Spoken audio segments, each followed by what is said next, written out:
en todas esas temporadas podemos estar seguros que Dios está con nosotros. Esa es la seguridad que tenemos, ¿verdad?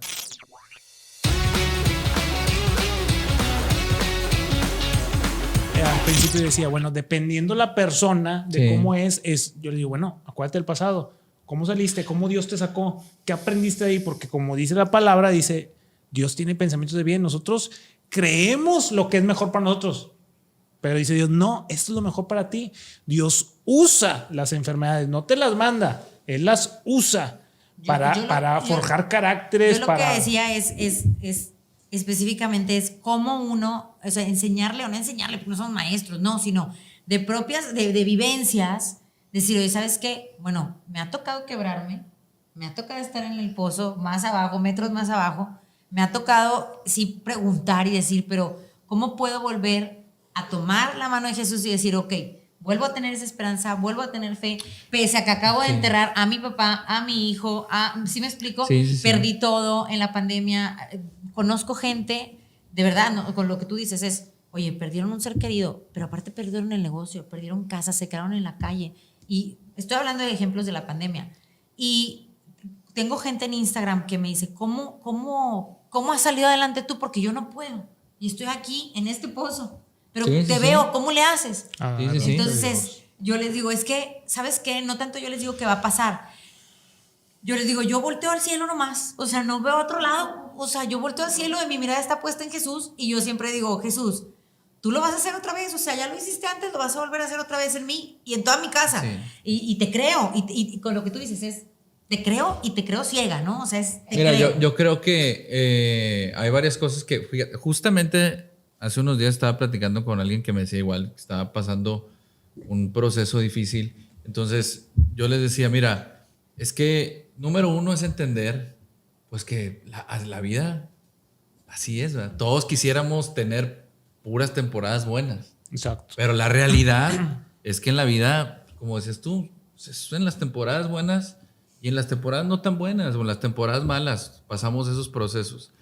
Yo les decía, la Biblia habla de que hay tiempo para todo y menciona, quisiéramos que no viniera, pero viene, hay tiempo para llorar. Exacto. Uy, órale, hermano.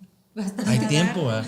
Ahora, todos quisiéramos, la realidad es que todos quisiéramos saltarnos esos tiempos, pero ahí vienen, o sea, como también decías, hay procesos que necesitamos aprender a vivirlos, ¿verdad? Y yo lo más importante de todo, yo le decía, mira, y lo que yo resalto es que en todas esas temporadas podemos estar seguros que Dios está con nosotros. Esa es la seguridad que tenemos, ¿verdad? Y algo así como a lo mejor a lo que tú dices, algo práctico. Exacto. Algo práctico que yo trato de hacer mucho o que Dios de repente me habla mucho a mí es pues en el diario. O sea, como te dices tú, uno pone su mirada en Dios, sí, definitivamente. Pero la verdad es que Dios usa las cosas más cotidianas para hablarnos todos los días y precisamente darnos esos destellos de esperanza, de ánimo, de decir, oye, sí voy a poder, o sea, voy a salir adelante, las cosas sí están mal, pero mira, de repente entre todo lo malo ves algo bueno que pasa, alguien que le ayudó a alguien, ves en Facebook que una señora perdió todo, pero la gente de la colonia se juntó y dices tú, bueno, hay esperanza en la humanidad. No, o sea, y también, digo, es mala la comparación, pero a veces para alimentar un poquito la fe o acrecentar un poquito la fe, deberíamos de compararnos con la gente que está peor que uno. Porque yo, por ejemplo, me recuerdo una vez cuando estaba viendo un video creo cuando invadieron, creo que, no sé, que se estaban subiendo unos aviones así que se agarraban de... sí. ¿Dónde era? Era Irak, creo. Sí, era Irak. Que la gente, con tal de no ser, no vivir bajo el régimen de los musulmanes, se estaban arriesgando a subirse en una llanta y tratar de que ojalá llegue allá, que era algo ilógico. Sí. Y como quiera la gente lo hacía. Y dices tú, yo no estoy corriendo así. Y es una de las más que dices tú, bueno, hay gente peor y te ayuda a acrecentar un poquito la fe. Y esa esperanza, ¿no? Esa esperanza, que te dé una esperanza. Diciendo, como que la esperanza es la clave de todo esto, de poder seguir a pesar de lo que estamos viviendo. Ahorita decías algo muy padre que decías, oye, yo empecé a estar con Dios y, oye, espérame, y una cosa y otra. Bueno, para empezar hay que saber que la palabra lo dice. en este mundo tendremos aflicciones.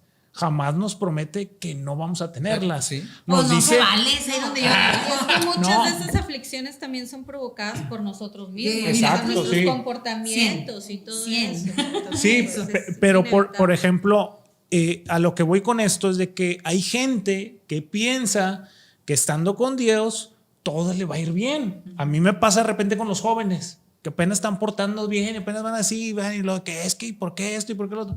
¿Y por qué no? Sí, ¿Por qué sí, no? sí. O sea, tú me dices, es que ¿por qué me pasas? ¿Y por qué no?